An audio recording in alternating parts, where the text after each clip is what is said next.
kag sa makasaysayan nga papel it mga mamumugon. Makarong adlaw, Mayo 1, 2013, liwat naton naging tugos 80%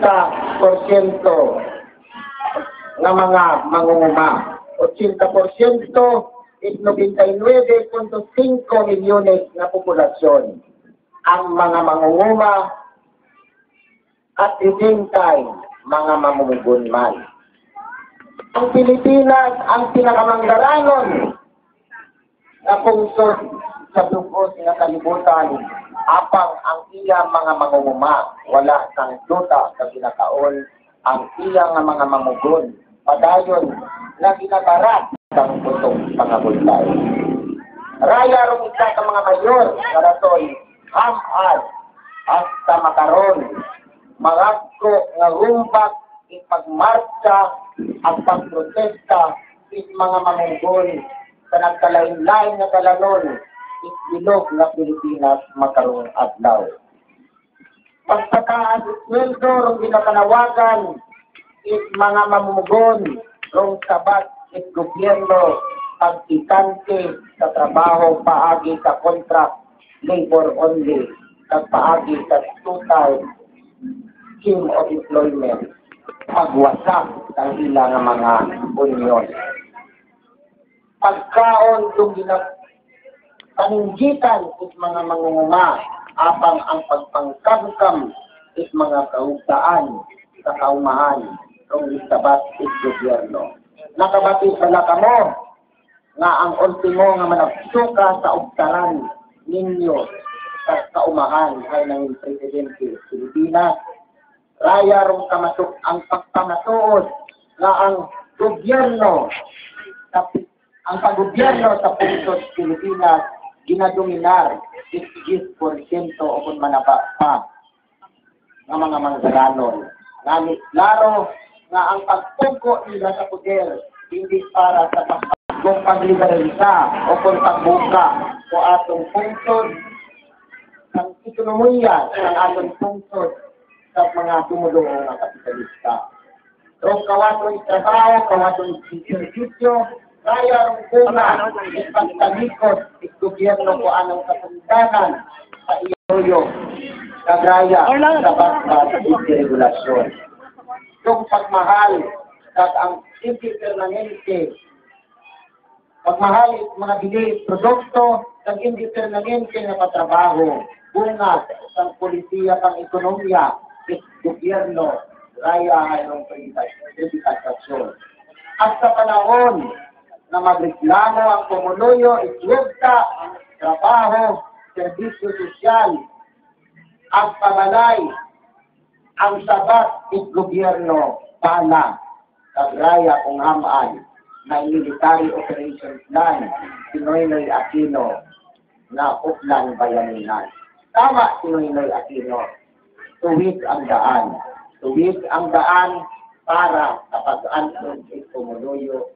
Tuwid ang daan at tuwid din ang katawan na dadaan sa tuwid na daan dahil sa gutom naging antod at pumuluyo.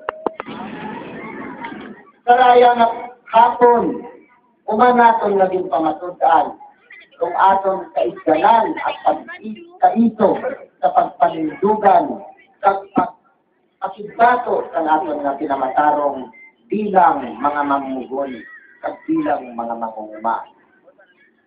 Makaron, madamo man kabataan kung naging mamumugon sa lamraw rin hanggang edad. Hindi tungod ang gobyerno ni Noynoy Aquino hindi para sa pumuluyo. Sa public and private partnership, ginobra lang ni Noynoy Aquino nga pasilidad rong punsod Pilipinas para sa pakikutsaba na sa mga tumulong ng kapitalista at i-extend sa mga pumuluyo. Ang trabaho ng mga pumuluyo sa mga dalagkong aminahan, tagaayang isbalan. Ano bala ang trabaho nituto at minini sa turismo na ang mga nagapadalagan nila ng mga negosyo ay iya katumuluong puta at masahista. Totoo yun. Hindi pa naayawan si Noynoy Aquino Nanit paan padayon ang anang tagigpo itpumuluyo sa buwa itpungsod. Doyon dugangod kung haman may 8 milyones kita sa mga OFWs na naglapnaag sa nasalain-lain na pungsod sa tukod nga kalibutan. Adlaw-adlaw may nagauli na OFW diri na 300 hindi na buhi kundi patay.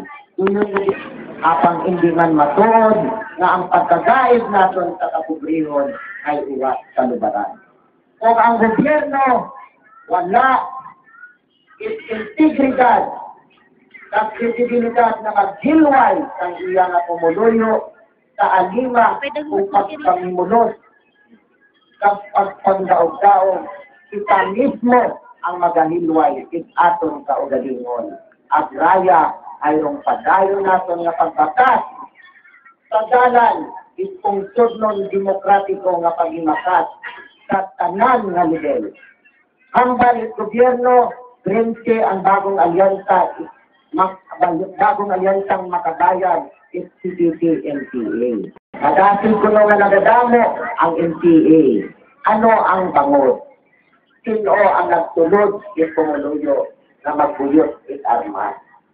Sa padayon na pagpandaog-daog, sa pagpangawat ikayang gobyerno, sa kinamatarong it pumuluyo, inakatod napon sa inyo na mag-aabot ang panahon kag magdali na nagdidila na ang pumuluyo na mismo halin iya sa patag ang magabitbit at armas abot pukamon rundaya nga gobyerno.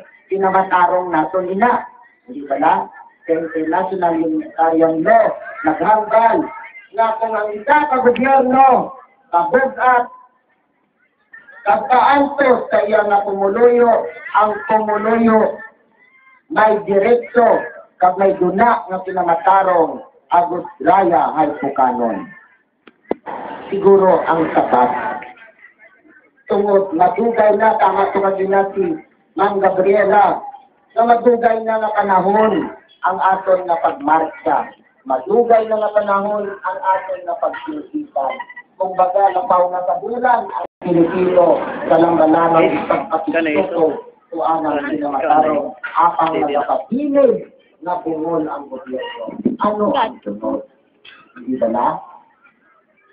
Nagahulat ang malapad na dalan sa kasudaran kag ang matambok na gubat sa tukiran para pagbuhon naton ang aton na paggobyerno iya. Tukuro naton ang gobyerno na mahambal naton nga aton.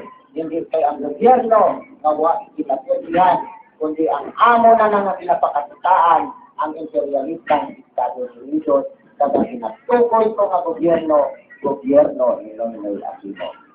So sa uman, isa ka mapula na hapon sa atong tanan. Magatapos ko atong programa, apang programa lang ang magatapos, tungod magapadayon kita sa atong nga paghimagas kag nagahilapit na ang aton kadalagan. Mabuhay ang pumuluyong Pilipinon. Imperialista! Ibasa!